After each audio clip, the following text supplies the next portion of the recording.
Have you ever met someone and instantly felt as though you've known them for a lifetime?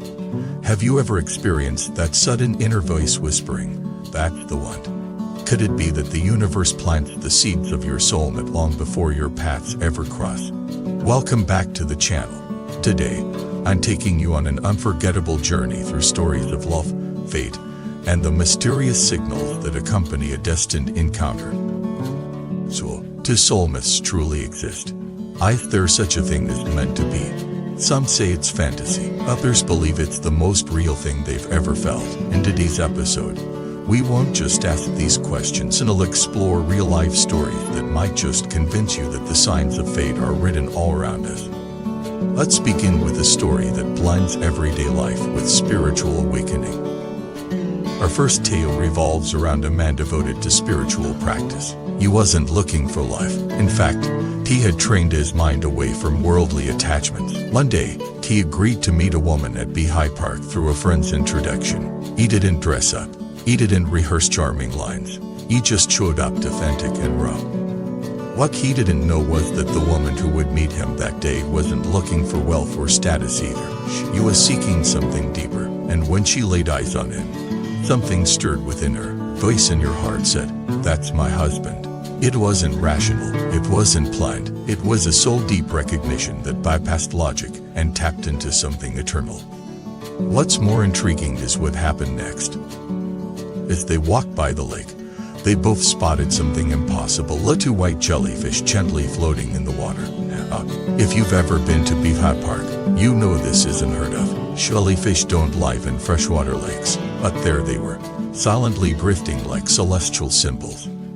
And that's not all. As they continued their walk, a mysterious fragrance filled the air. Both flowers were blooming nearby, either wore perfume, and yet, both of them caught the same scent, a light, sweet aroma that seemed to come from nowhere. For them, these weren't just coincidences. They were cosmic nudges, signs that they had found each other again, not for the first time, but after lifetimes of searching. They fell in love, but it wasn't the dramatic, head over heels kind. It was quiet, certain, hip. He didn't care what he earned. He didn't ask about his possessions. He just knew. And in that knowing, she changed. Her priorities shifted. A woman who once cared about appearances found herself embracing a man others might overlook, but whose soul was unmistakably hers. Isn't it beautiful how love, when real, strips away the superficial? It reveals who we are beneath the layers of social expectation, and when it's right, you don't have to chase, you simply meet, and something ancient awakens. Our next story takes us into the world of the arts. Actor and painter Su Jinjong had never met the love of his life until he did. For years, he painted portraits of women with a very specific look: soft eyes, round face, a light-filled gaze. He didn't know why. It wasn't based on any real person. Until one day, during a film shoot in Yenin, he saw her. She walked past him, and he froze. She was the woman from his paintings. Exactly. Every line, every feature's perfectly matched. He didn't need to speak. He didn't need to think.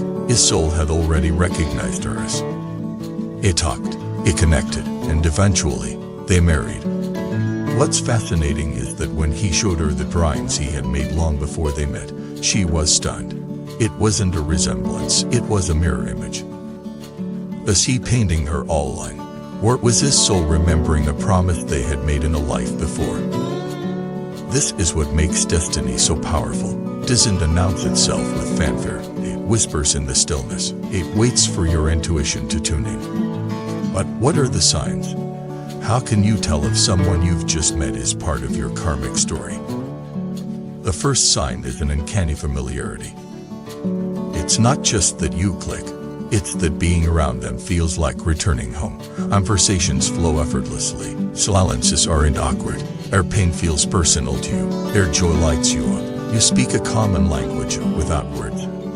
The second sign is emotional clarity. With most people, love comes with doubt, questions. Is this right? Am I sure? But with a destined partner, there's peace, even in chaos. Your heart is calm. You feel safe, not because everything is perfect, but because something inside says, "This is where I belong." The third sign is external synchronicity.